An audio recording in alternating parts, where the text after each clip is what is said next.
할렐루야. 예, 오늘 우리 성가대 헌신 예배로 드립니다. 드림의 귀한 헌신이 하나님으로부터 귀한 상급과 함께 은혜의 축복이 임하기를 주님의 이름으로 축원을 드립니다. 오늘 말씀은 하나님 나라의 기준은 다릅니다 라고 하는 말씀이에요. 여러분, 우리는요 살아가면서 좀 강해지고 싶어하는 마음이 누구에게나 있습니다. 약해 보이지 않으려고, 부족한 모습은 숨기려고 하고, 실패의 이야기는 마음속 깊이 묻어두려고 하는 경향이 누구에게나 있습니다. 남들보다 못해 보일까 봐 스스로를 단단하게 포장하며 살아가기도 하죠. 그래서 우리는 조금만 흔들려도 불안해하기도 하고, 약해 보이면 스스로를 어떻게 이야기합니까? 이 멍청아 라고 이야기합니다. 이 바보야 라고 스스로를 자책하며 살기도 하죠. 그런데 오늘 말씀 앞에서 우리가 서게 되는데, 이 말씀 앞에 우리가 붙들고 살아온 기준이 조용히 흔들리기 시작하는 것을 성경을 통해서 우리는 보게 됩니다. 하나님은 오늘 우리 가운데 말씀하시죠. 내 은혜가 내게 족하도다. 내 능력은 약한 데서 온전하여 짐이니라 라고 말씀을 해요. 이 말씀은요, 네가 더 강해져야 된다라고 하는 게 아니에요. 여러분, 그런 요구를 하고 있는 것이 아니라 이 말씀은 하나님의 거룩한 선언이고 선포이다 라고 하는 거예요. 지금 내 모습 그대로도 너는 이미 내 은혜 안에 있다 라고 하는 거예요. 저의 이야기입니다. 강대상에서 저의 이야기를 하는 것이 결코 좋은 일은 아니지만 간증 아닌 간증처럼 여러분 듣기를 원합니다. 제가 알라바마로 가기 전까지 미국에 와서 92년부터 2010년도 개척을 할 때까지요, 닥치는 대로 일을 했습니다. 말 그대로 닥치는 대로 일을 했다라고 하는 거예요. 알다시피 여러분, 제가 말씀을 드렸어요. 저는 한 8년 정도요 트럭 드라이버를 했습니다. 18윌러 드라이버였어요. 제가 알라바마에 개척을 하고요, 이 이야기를 성도들에게 이야기를 했더니 한 성도가 그 자리에서 이렇게 말을 했어요. 목사님, 그게 뭐 자랑입니까? 어디 가서 그런 말 하지 마세요. 그 당시 예수님의 마을교회였는데 예수님의 마을교회 욕먹이는 거예요 라고 이렇게 이야기를 하더라고요. 그 말을 듣고요, 제 마음에 이런 질문이 들었습니다. 목회자가 일을 하면 교회에 누가 되는 건가? 교회 부끄러운 일이 되는 것일까? 라고 하는 거예요. 그렇다면 반대로 생각해 보니까요, 성도들이 일을 하는 것은 어떻게 이야기를 할 수 있을까라고 하는 거예요.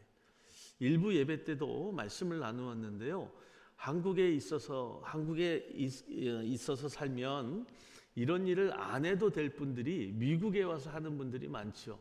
한마디로 우리가 일의 중함과 낮음을 이야기하는 것은 아니지만, 장로님이 미국에 오실 때 뭐로 오셨다고 이야기를 들었냐면 머리 깎는 직업으로 오셨대요. 도저히 견딜 수가 없었다라고 하는 거죠. 저도 미국에 처음 와서 청소를 시작했는데요, 한국에 있었으면 청소를 안 해도 됩니다. 밤 청소 안 해도 되고요, 밤에 나가서 화장실 청소 안 해도 되었어요. 어떤 마음에 그런 마음이 생겨났는지는 모르겠지만 성도들이 일할 때도 분명 그런 일들을 하신 분들이 굉장히 많았을 것이다 라고 하는 거죠. 저는요, 지금도 목회자 후배들에게 이렇게 말을 합니다. 교회가 어렵고 사역이 힘들다고 한다면 목회자 일하는 것 부끄럽게 생각하지 말아라. 숨기려고 하지 말아라. 마땅한 책임이다 라고 하는 거예요. 그런데 아직도 한국 교회 안에는 목회자는 이중직을 가지면 안 된다라고 하는 그런 잘못된 그 관습에 묶여서 생각하는 분들이 많습니다. 또 어떤 분들은 이렇게 이야기해요. 주일에 음식을 사 먹으면 안 된다. 놀러 가면 안 된다. 그러면서도 자신들의 아이들은요, 남들보다 짙어지는 것이 싫어서 주일에도 과외를 보내는 분들이 있더라고요. 학군을 따지고 학교에 보내는 분들도 있습니다. 저는 개인적으로 한 번도 학군을 따져서 아이들을 학교에 보낸 적이 없었어요. 그것이 좋은 동네이든 나쁜 동네이든 하나님께 맡기고자 했다고 한다면 하나님이 지키시겠다라고 하는 거죠. 여러분, 결국 우리는 남들보다 뒤처지고 싶어하지 아니하는 것이 여러분 목회자이든 성도들이든 다 같은 마음이다라고 하는 거예요. 사랑하는 성도 여러분, 그런데 오늘 하나님의 나라의 기준은 다르다라고 성경이 말씀하고 있어요. 오늘 이 예배의 시간을 통해서 여러분 강해지지 못한 나를 책망하지 마시고요. 더 강해지려고 하는 시간이 되는 것도 아니고요. 이 헌신 속에서 내가 뭔가를 더 잘해서 내가 남들보다 더 우뚝 서야 되겠다라고 하는 그런 마음으로 헌신하는 자리가 되지 않기를 주님의 이름으로 축복합니다. 약한 나를 붙드시는 하나님의 은혜를 오늘 다시 만나는 거룩하고 복된 시간으로 세움받기를 먼저 주님의 이름으로 축원합니다. 첫째로 오늘 성경에 나오는 바울의 모습은요, 이 바울의 문제라고 하는 것은 그가 가지고 있던 능력이 아니라 제거되지 아니하였던 가시였다라고 하는 거예요. 사도 바울은요, 여러분 결코 연약한 사람이 아니었습니다. 그는 가문과 학문이 뛰어난 사람이었고요, 무엇보다도 복음을 위해서 자기 인생의 전체를 내어놓은 사람이었음을 우린 성경을 통해서 봅니다. 초대교회를 움직였던 사람이었어요. 누가 보아도 강한 사도였다라고 하는 거죠. 그런데 그런 사도 바울에게 있어서 도저히 감당하지 못할 하나의 어려운 문제가 있었는데요. 성경은 증거합니다. 육체의 가시라고 그것을 부르고 있어요. 고린도후서 12장 7절에 나오는 말씀인데요. 사도 바울에게 있어서 이 가시는 불편함을 느끼는 정도의 이상이었다라고 하는 거예요. 바울의 삶과 사역을 계속해서 괴롭혔기 때문에 바울은 이 가시의 문제를 들고 주님께 나올 수밖에 없었어요.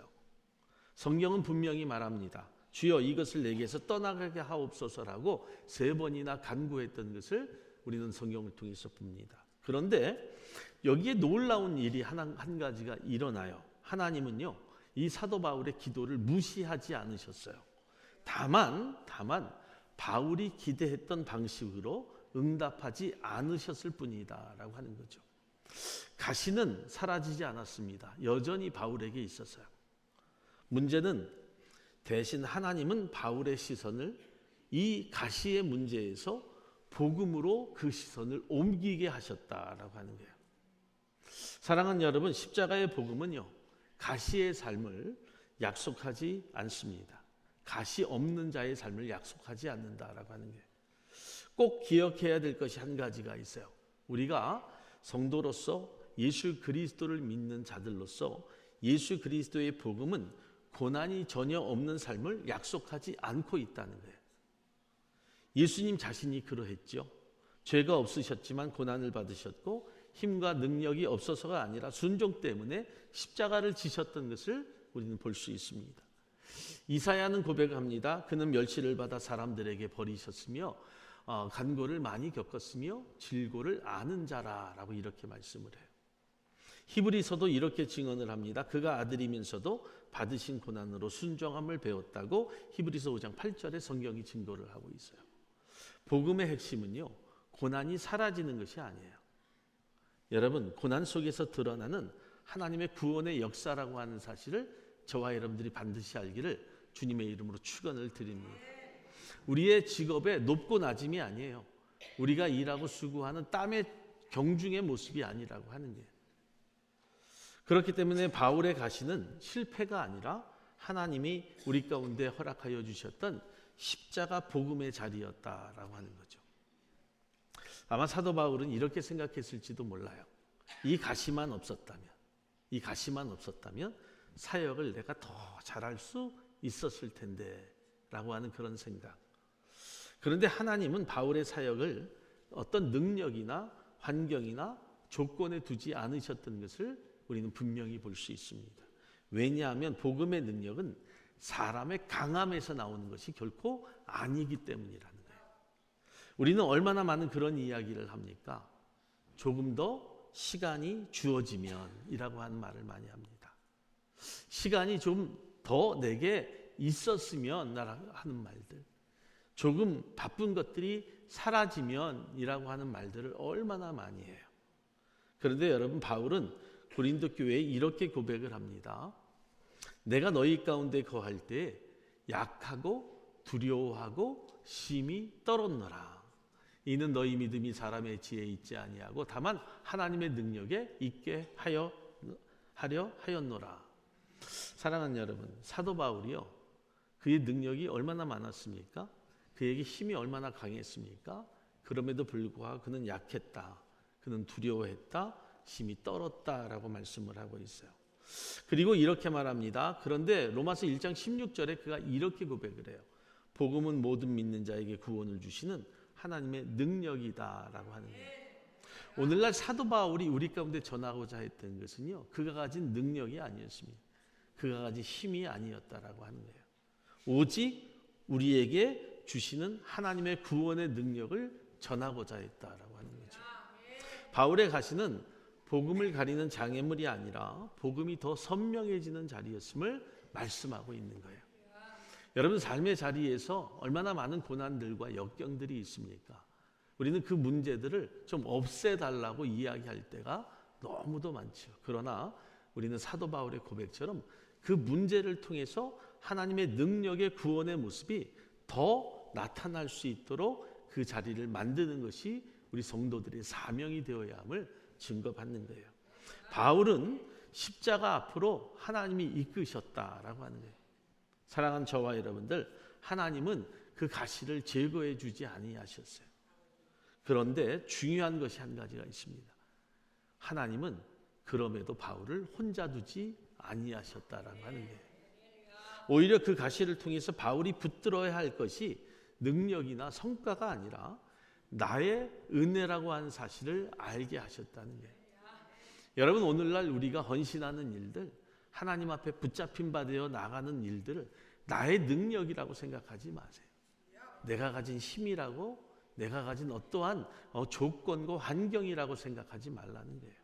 내 은혜다라고 하는 것, 하나님이 나에게 주신 은혜를 통해서 내가 일하고 헌신하고 수고한다라고 생각하는 그 모습이 복된 모습이다라고 하는 거죠.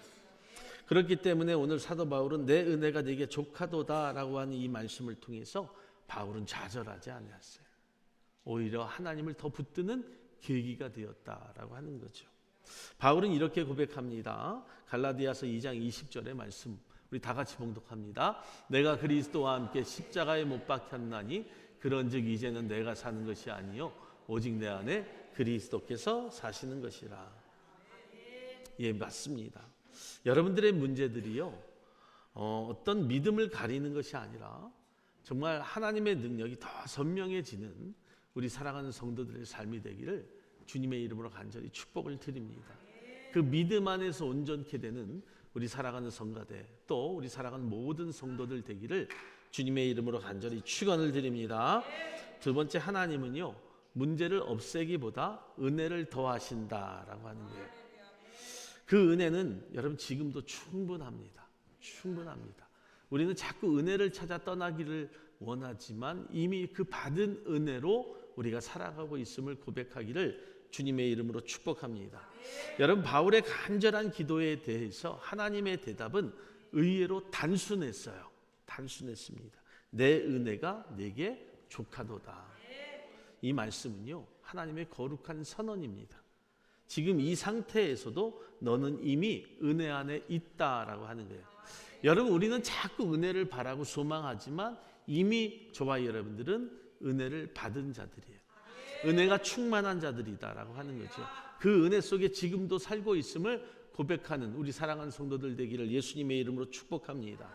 가시가 남아 있어도, 약함이 계속되어도, 연약함이 드러나도 여러분, 하나님의 은혜는 절대로 둘지 않는다라고 하는 거예요.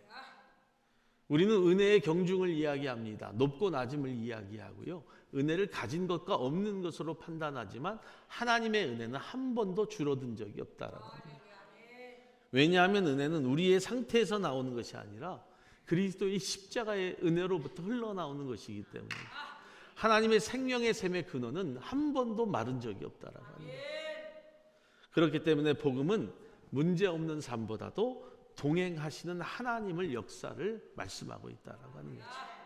우리는 종종 이렇게 생각을 하잖아요. 이렇게 말을 하잖아요. 문제가 사라지면 은혜가 임한 것입니다. 문제가 사라졌기에 하나님의 은혜가 나에게 임했습니다. 상황이 나아지다 보니까 하나님이 나를 도우신 것입니다. 라고 이렇게 이야기를 할 때가 너무도 많아요. 그런데 여러분, 그게 언제 해결이 될까요? 여러분, 사실 우리는 이 문제에 대해서요, 우리가 죽을 때까지 해결받지 못합니다. 우리의 문제와 우리의 상황과 우리의 어려움들은요, 우리가 죽을 때까지 안고 가야 될 문제다라고 하는 거예요. 성경은 이렇게 이야기합니다. 시편 고백을 하는데요. 34편 19절에 이렇게 말씀을 해요. 다 같이 의인은 고난이 많으나 여호와께서 그의 모든 고난에서 건지시는도다. 여러분들이 고난받고 어렵고 두렵지요? 여러분들이 의인 되었다라고 하는 증거예요. 그러면 그 의인들은요, 그 고난이 계속될 수밖에 없음을 성경이 말씀하고 있어요. 우리의 인생은 평생 고난이고 물 가운데로 지날 수밖에 없습니다. 이사야도 말씀하고 있잖아요. 네가 물 가운데로 지날 때 내가 너와 함께 할 것이다 라고 성경이 말씀을 해요. 이 말씀들의 공통점이 무엇입니까? 고난이 없어진다고요? 아니요, 천만에요. 고난은요, 끝까지 우리와 함께 할 수밖에 없어요. 대신 고난 가운데 하나님이 말씀하시는 것이 있죠. 나와 함께 하신다. 할렐루야. 복음의 핵심은요, 바로 그거예요. 문제의 제거가 아니라 하나님과의 동행함이라고 하는 거예요. 하나님과의 동행함이다. 사랑하는 여러분, 예수님도 분명히 말씀하셨어요. 세상에서는 너희가 환난을 당하나 담대하라. 내가 세상을 이기었노라. 할렐루야. 여러분, 주님은 환난이 없어질 것이라고 말씀하신 적이 한 번도 없습니다. 그러나 그 환난 속에서 내가 이미 이겼다고 그 승리의 선언을 하셨던 것을 성경을 통해서 우리는 보게 되죠. 이것이 은혜예요. 이것이 은혜 안에 사는 성도들의 삶이라고 하는 거예요. 그렇기 때문에 은혜는요, 상황이 아니라 십자가에서 충분해졌다라고 하는 거예요. 내 은혜가 내게 족하다라고 하는 말은 은혜의 양을 사이즈로 말씀하는 것이 아니에요. 쿼안티티로 말씀하는 것이 아니에요. 수량으로 말하는 것이 아니라는 거예요. 은혜의 근원을 말씀하고 있다라고 하는 거죠. 우리가 은혜 그리고 헌신 뭐 이런 이야기들을 하면 얼마만큼 했다라고 이야기를 해요. 내가 이만큼 했습니다라고 하는 거예요. 그런데 여러분, 하나님 앞에서 이만큼이라고 하는 양이 과연 얼마나 될까요? 이건 사람 앞에서만 통하는 이야기다라고 하는 거예요. 그런데 여러분, 바울의 은혜는요, 가시가 없어질 때 완성되는 것이 아니었어요. 그리스도의 십자가 안에 머물 때 이미 완성이 되었다라고 하는 거죠.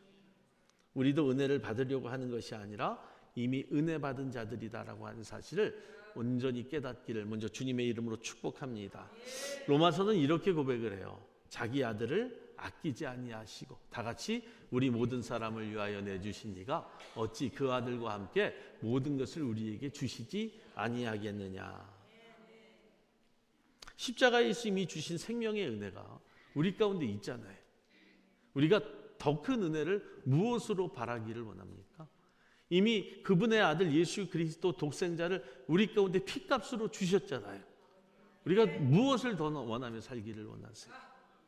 여러분, 우리의 삶에 조금이라도 부족한 것이 있으십니까? 없거든요. 다 누리고 살고 있지 않습니까? 제가 일부 예배 때도 말씀을 드렸어요. 일부 예배 성도들이요, 예배를 드리면 일터로 가시는 분들이 대부분인데, 살아가면서 물질을 위해서는 내가 시간은 그리고 내가 하는 모든 일들에 최선을 다하는데 하나님을 위해서는 과연 얼마만큼의 시간을 드립니까? 라고 물어봤어요. 그리고 앞으로 물질을 위해서 살지 마십시오 라고 말씀을 드렸습니다. 물질을 위해서 사는 것이 아니라 하나님 나라의 영광을 위해 쓰임받는 자들로 살아가라 라고 하는 거죠. 이제는 우리가 물질 때문에 물질만을 위하여 살기를 원하는 것이 아니라 그 물질 속에서도 하나님의 뜻을 이루는 자들이 되라라고 하는 거예요. 여러분, 물질은요, 가졌잖아요, 갖고 있잖아요, 더 갖고 싶어집니다. 더 갖고 싶어져요. 저도 일을 해봤다고 했잖아요. 돈을 벌잖아요, 더 벌고 싶어져요. 더 갖고 싶어집니다. 더 많이 벌고 싶어요. 만족함이 절대로 없습니다. 그런데요, 하루아침에 하나님이 걷어가세요. 여러분, 나는 아직까지 하나님이 걷어가지 아니하셨는데 그렇게 자만하지도 마시라는 거예요. 사랑하는 저와 여러분들, 우리의 삶에 절대로 부족함이 없습니다. 이제는요, 우리가 하나님을 위해서 살아야 돼요. 하나님 나라의 영광을 위해서 쓰임받고 사는 믿음 있는 성도들 되기를 예수님의 이름으로 축원합니다. 은혜는 오늘을 살아가게 하는 하나님의 생명의 능력이라고 하는 사실을 알아야 돼요. 은혜는 우리를 겨우 쓰러지지 않게 붙들어주는 그런 힘이 아니에요. 여러분, 우리를 하나님께서 붙들어주기 위해서만 사용하시는 것이 아니라 우리를 통하여 하나님의 거룩한 생명을 우리 가운데 부어주시기 위하여 우리 가운데 은혜 부어주신다라고 하는 거죠. 히브리서는 이렇게 초대합니다. 히브리서 4장 16절의 말씀 시작. 그러므로 우리는 구원하심을 받고 때를 따라 돕는 은혜를 얻기 위하여 은혜의 보좌 앞에 담대히 나아갈 것이니라. 아멘. 사랑하는 우리 성도 여러분, 상황이 변하지 않아서 어떤 마음이 낙심되어 있다면 하나님의 보좌 앞으로 나오셔야 돼요. 그리고 이 말씀을 꼭 붙드시고 사셔야 돼요. 내 은혜가 내게 족하도다. 그 은혜는 이미 우리 가운데 충분하거든요. 충분해요. 지금도 유효합니다. 오늘 저와 여러분들 하나님께서 그 생명을 통하여 우리를 살아가게 하심을 믿기를 주님의 이름으로 간절히 축원합니다. 세 번째, 바울의 고백이 바뀌어요. 그 은혜를 알고 나니까 고백이 바뀌고요, 숨김에서 자랑으로 바뀝니다. 약함은 부끄러운 것이 아니에요. 그리스도의 능력이 머무는 자리다라고 하는 거죠. 제가 유학을 와서 먹고 살아야 되니까 일을 시작했어요. 그런데 친구들이 자주 전화를 했습니다. 명섭아, 공부는 잘 되고 있어? 라고 이야기하죠. 그럼 제가 그렇게 이야기를 해요. 나 공부 열심히 하고 있어. 그런데 공부보다 일에 빠져 있을 때 먹고 살아야 되니까, 가정을 돌봐야 되니까 일을 먼저 했거든요. 그런데 제가 친구들에게 공부를 못하고 있다라고 하는 말을 못했어요. 왜일까요? 창피하니까. 당시만 해도 목회자가 일을 한다라고 하면 친구들이요 막 뭐라 그랬어요. 네가 믿음이 없다고. 네가 기도를 안 해서 그런 거라고. 이양 미국에 갔으면 뭐 소나무 뿌리라도 뽑고 와야지. 그런 말들을 자주 했거든요. 그래서 나도 모르게요, 그걸 자꾸 숨기더라고요. 그리고 알리고 싶지 않았어요.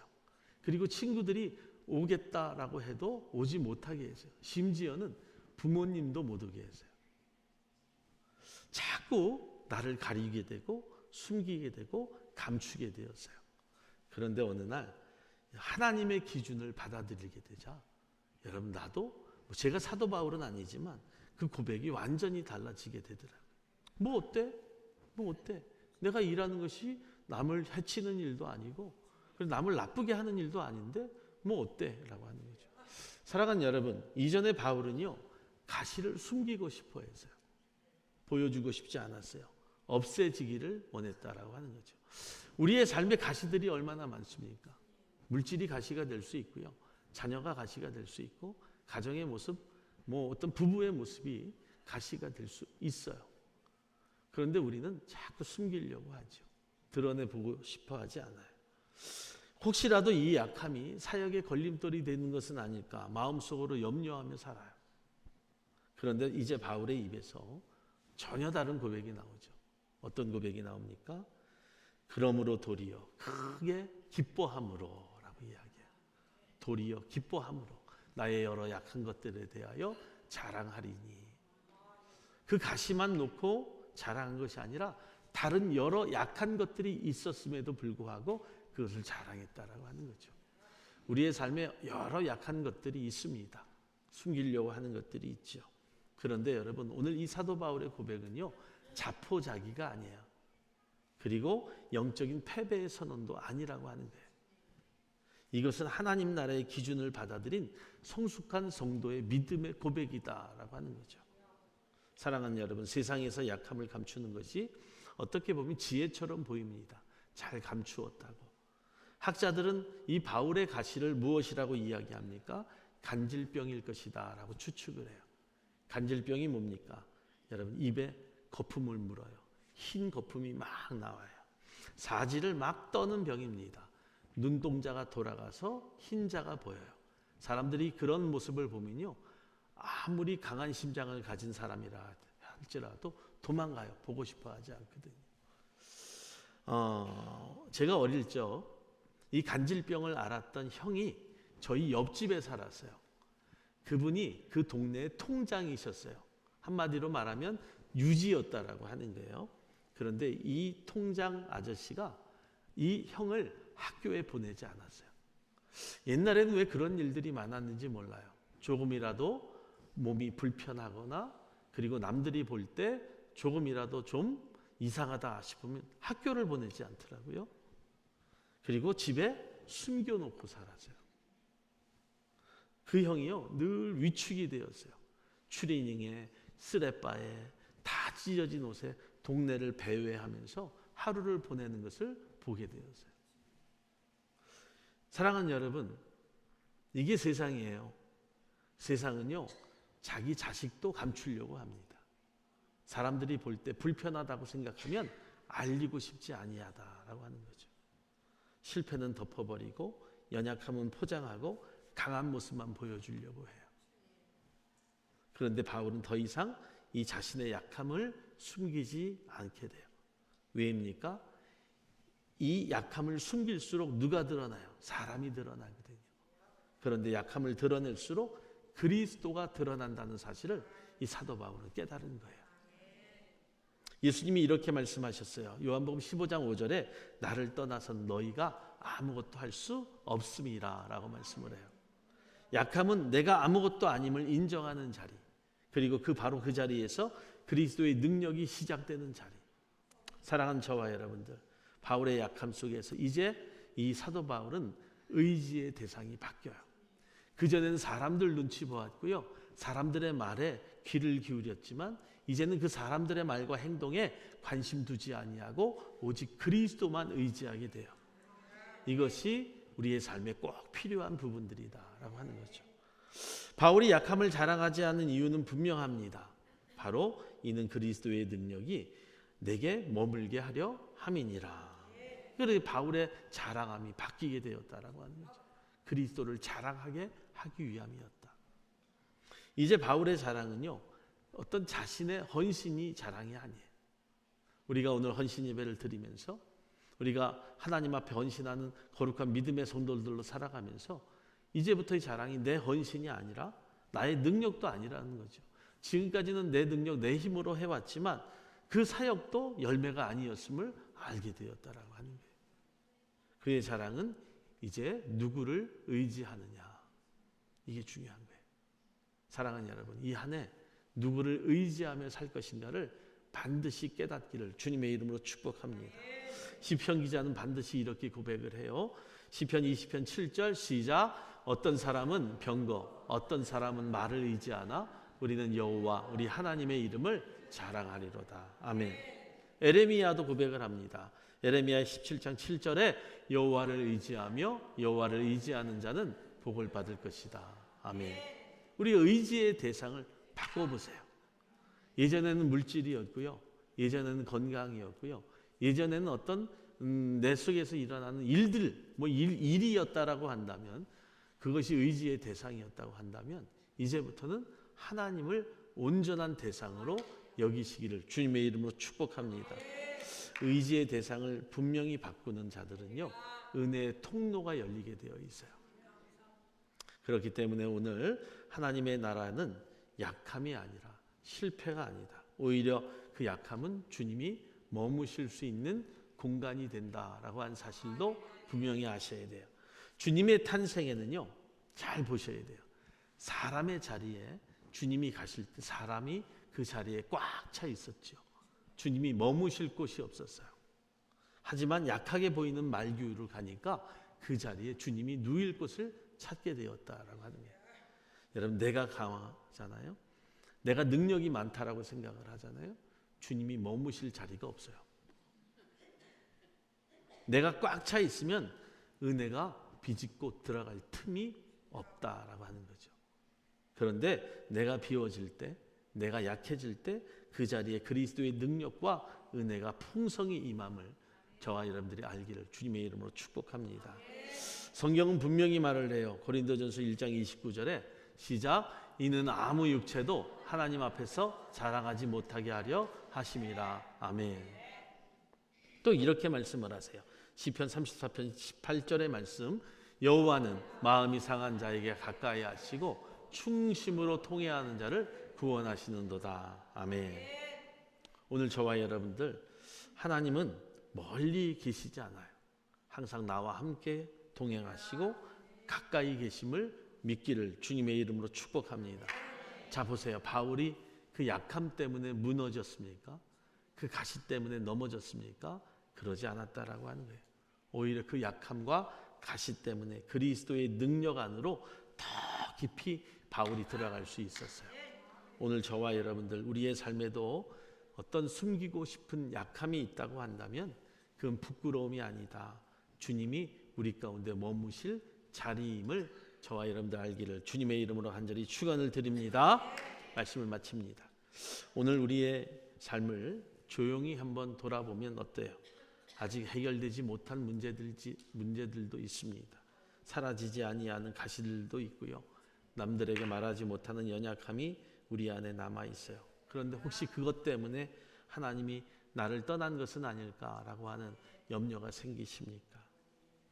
혼자 자책함으로 살고는 있지 않으십니까? 오늘 말씀을 생각하면서 그것을 부정하기를 바라요. 오직 나의 약함은 하나님이 떠나셨다는 증거가 아니라 오히려 하나님이 나와 함께 가장 가까이 계시다라고 하는 그 증거임을 저와 여러분들 깨닫기를 주님의 이름으로 간절히 축원을 드립니다.